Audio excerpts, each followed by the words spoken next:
Okay, once again, this meeting is closed. To any evidentiary presentation, argument portion of appeal proceedings. There will be no more comments allowed by any party in interest or the public. The board members will now proceed with discussion and deliberation, and we're going to begin with Mr. Adams. Your opinion, sir. First of all, I want to thank both sides for your hard work and everything that you have brought before us today. In the past, I've got stacks of paperwork to prove that you guys are very passionate about your position, each side. I do want to just say briefly, I believe in local government, and I believe in guidelines for local government, and I believe the guidelines ought to be followed and adhered to. When we look at what we have done as a city as it relates to our comprehensive plan, I think our comprehensive plan should be in concert to what our bylaws state. That being said, whenever we make a decision as a board, I think first and foremost what needs to be considered is how our decision is going to affect the community. And as it relates to what has been put before us today, I think the community has made their position very clear in how it would affect them. That being said, considering the area, considering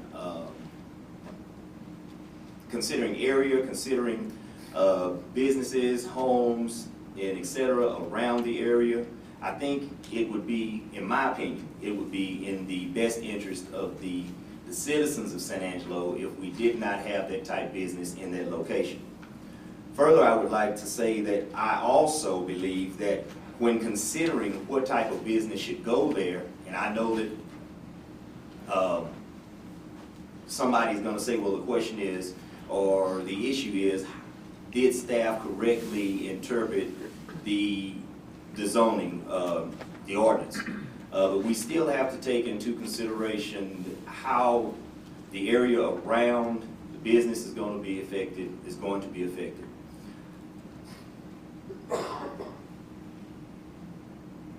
I cannot, in good conscience, support what is being proposed. I thank Mr. Pfluger and his representative for what they've done in order to make amends or meet halfway, for lack of a better term. I can appreciate that. I don't feel comfortable, however, with the deed. I can't think of what it is right now. Deed restriction for reasons already mentioned.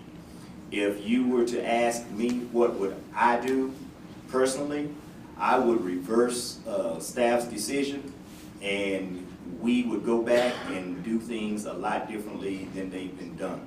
We have been operating as it relates to our ordinances.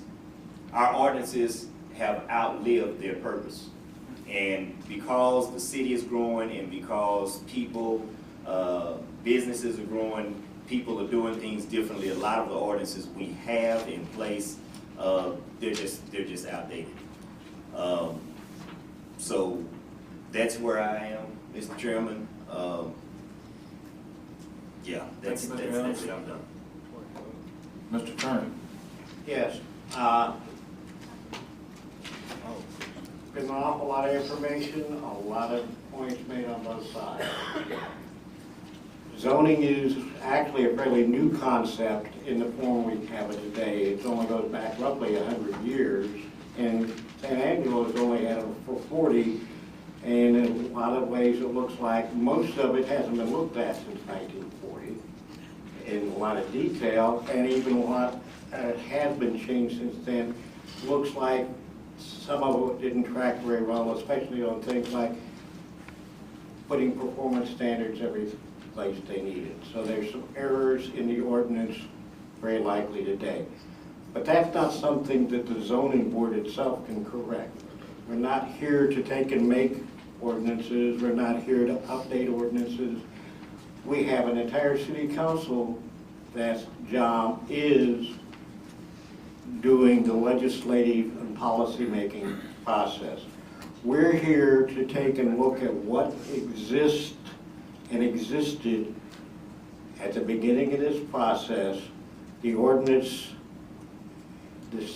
and the laws, and the rules, and everything that were in place when Mr. Pfluger started this process.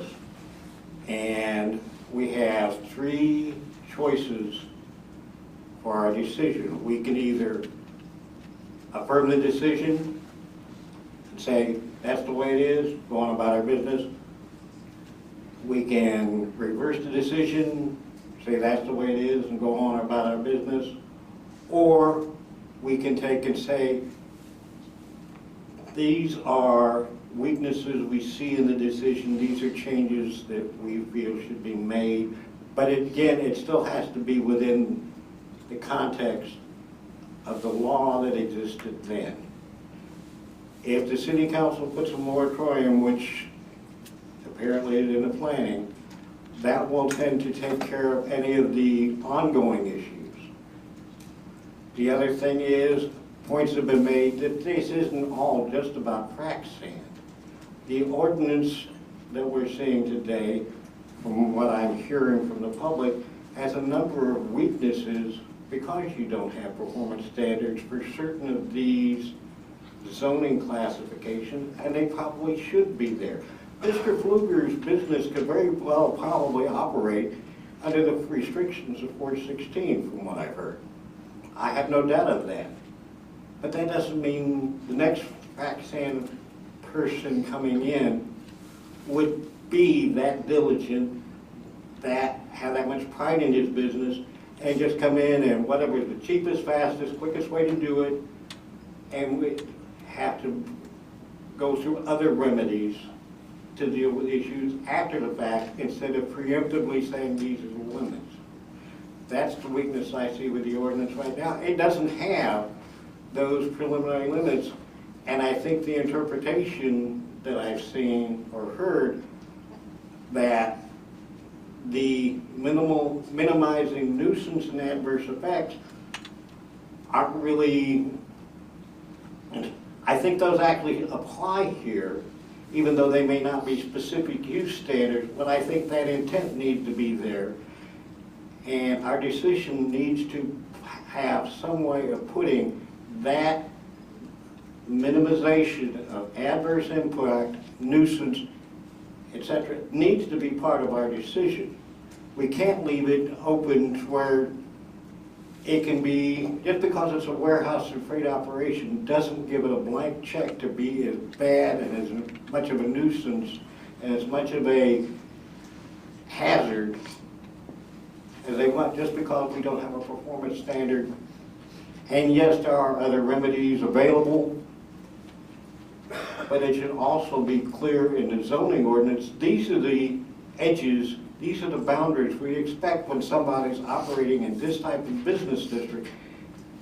It, if nothing else, it gives the developer, the property owner, the planner, whoever, enough information so we won't have to take and pursue other things, because they know as soon as they look at the zoning ordinance, there's a problem. As soon as, or what their boundaries are. And right now it's not there, and it should be. Thank you, Mr. Turner. Mr. John?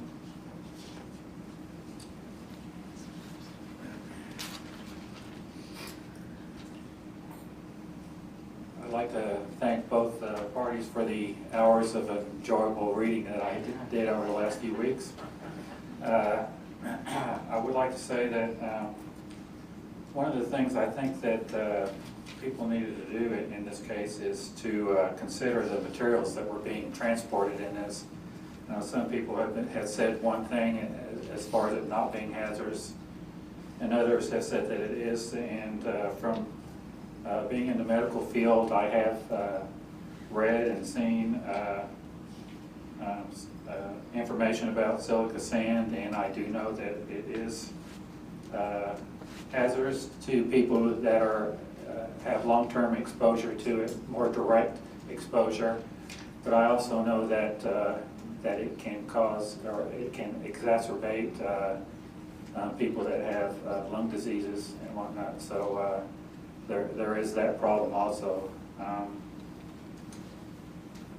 In saying that, I do feel like when Mr. Howard was going over the guidelines that he had set forth for him, the 2007 guidelines, that he went over those and abided by those in good faith. I feel like he complied with what he was allowed to.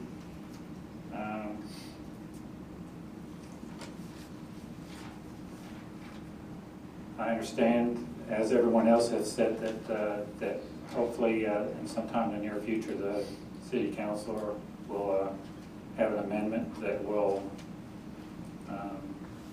that's being proposed that will solve this problem, hopefully. But other than that, I think that's all I have to say for now. Mr. Rourke?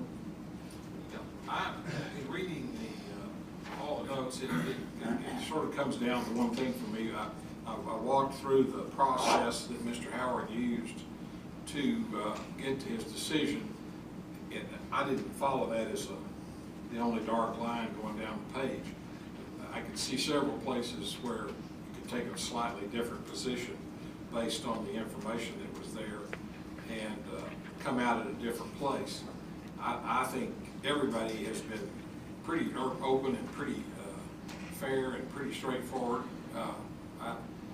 I have applauded the way the community in general has handled this. I told Lee a while ago, we were talking about this, and I said, well, you know, it's a lot easier than the sign ordinance, and those of us who lived through that can testify to that. I think everybody's been above ground level, everybody has been straightforward, and we haven't had the kind of personal attacks that you sometimes get in these things. At least I haven't been party to it or observer of it. I have a hard time getting past section 416 in the Manufactured Vessel General Performance Standards. I don't know how you can read those and come to the conclusion that none of them are considered in the deal, that the only thing you can do is go down this other way to get to the end point down here. I think, frankly, the investigation as to this on the part of the staff should have been a lot more in depth. It should have been more involved. I think, I don't know if this is really true, that Charlotte Farmer hadn't heard the submittal on the way back from Barnhart. Patrick talked about he might have viewed the classifications differently had he known what he knew now about the project and various variables within the project. And of course, it goes without saying that we're always going to have a little more information and better hindsight than somebody did who was in the middle of the issue. I think the process and the order in which you went down and investigated all the things are true and correct, but I don't think there was adequate weight given to the community at large in the form of the section 416. So I would not find, I'd find against the staff's recommendation. Bad about Mr. Pfluger. As a matter of fact, I've always heard good things. I believe he's an honorable man. I believe he would do exactly what he says he would do. But I don't trust anybody else. Just willy-nilly to follow behind him. I think there's always a way around it. And I believe that Mr. Howard, given everything that we've gone through, might very well have made a different decision. I didn't put any weight to hearsay what he said or anything else, but I just think that after all of this, laying all the cards out on the table and really dissecting it, that he might not have seen it the same way. I'm certainly in favor of property rights. And again, if almost, I would say, if Mr. Pfluger said, I want to put that sand plan in, and this is how I'm going to do it, I don't think I'd vote to stop him, because I think he's doing it the right way, and I don't think it will cause harm to anybody around him. But he's not going to do it, and I think we open the door for somebody doing the same thing somewhere else, and they won't be as diligent as him. So, I'm against staff's decision also. We'll start back with you, Mr. Adams. Make a motion to reverse staff's decision as it relates to this matter. Mr. Chair, for clarification, just based on the record, I don't know if I made myself very clear before, but the decision of the director affirmed the determination made on August 11th, and that says that transloading and storage of products used in the oil and gas industry is a permitted use in the ML zone. Now, the appeal related to this, to a frac sand facility. So if you are going to vote to reverse the director, you can reverse and modify. And so I'm just throwing this out there, Okay. that if you do not want, to reverse as to any product that is used in the oil and gas industry, then your motion could be to reverse the director with respect to transloading and storage of frac sand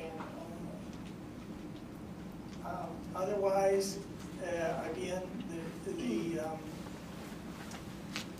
exact decision that you can affirm, modify, or reverse is that transloading and storage of frac sand, of products used in the oil and gas industry is a permitted use in the Mr. Adams, do you want to?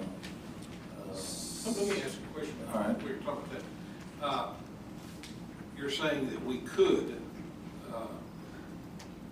reverse the decision made by the director as it relates to frac sand? Correct, it can be modified. Yeah. Now, in Mr. Pfluger's deal with Mr. Allen, we talked about frac sand and proponents or propellants or whatever, because I don't want to get into this trap again. There's frac sand, you know, there's ceramic balls, there's all sorts of things that are done in this particular vein. So I don't know how specific or unspecific we want to be, but I can certainly, I mean, I understand the thing about the frac sand, but they added that other language, which I suspect is a little more cutting edge than what we have. Right, I've seen that. Is it PROPANTS? Proppants? Proppants, okay. So you have the authority to modify the decision when you reverse it, and reverse it only as to the frac sand or the proponents. Is that what you want to do, Mr. Then Adams? my motion is to reverse staff's decision as it relates to the frac sand at the location. Okay. And what? You want to include it? Yeah, but I need to get some clarification on what that is exactly. Instead of reversing and stating that storage of products used in the oil and gas industry per se are prohibited, you would be limiting the prohibition to frac sand or proponents. Okay. Proppants. Okay. Okay. Then, no, let me withdraw the motion. What about the? Let me withdraw the motion and get my motion together. My motion is to reverse staff's decision as it relates to frac sand and oil and gas products. No, Well, that could be as well. that could be a lot of things. Yeah, you do have to look at the evidence that's presented. I don't think you really had any evidence as to what might be inclusive of the profits. So I do think that it's important that you consider limiting it to frac sand, since that's the evidence that you received, and that was the dust and other specific information primarily related to the frac sand. And so I was just calling that to your attention as to whether or not your intent would be to prohibit the transloading and storage of all products used in the oil and gas industry, or just the frac sand. Okay. I'm gonna get it right now. Okay. I'm gonna draw that motion again. If I get it wrong this time, I'm gonna shut the hell up. You got it. My motion is to reverse staff's decision as it relates to the frac sand, period. Okay. Motion made by Mr. Adams and seconded by Mr. Turner to, read that again, Mr. Adams? This is a learning experience for you. With reverse staff's decision as it relates to the transloading and storage of frac sand. That's right. All right, all those in favor, raise your hand. That's unanimous.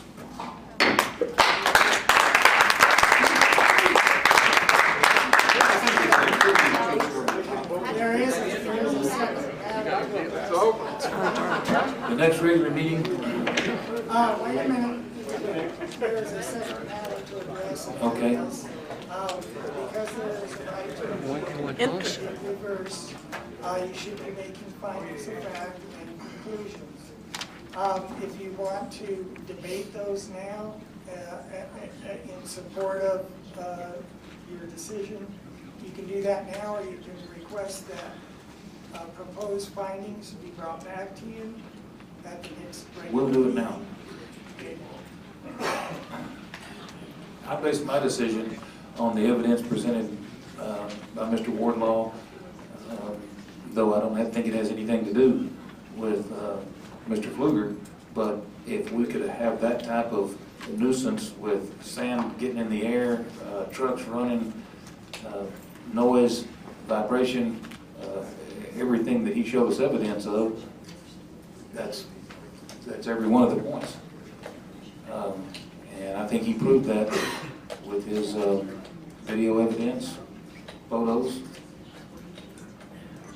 And the documentary evidence is that. Documentary evidence. Yes, sir. Mr. John, why did you vote the way you voted?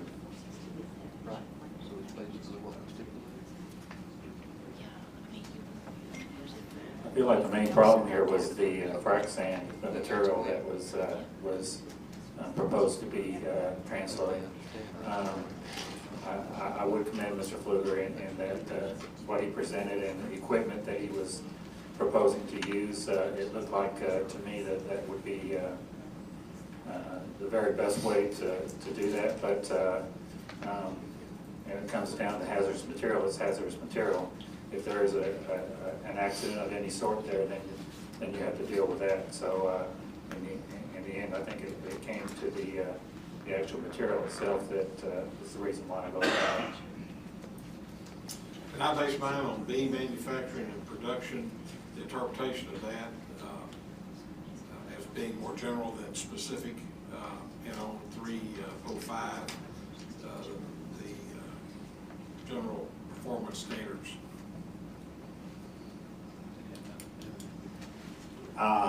I based my decision on, again, reading the ordinance as a whole, including the part where light manufacturing is supposed to mitigate nuisance and hazards, and I thought that those were not given enough weight.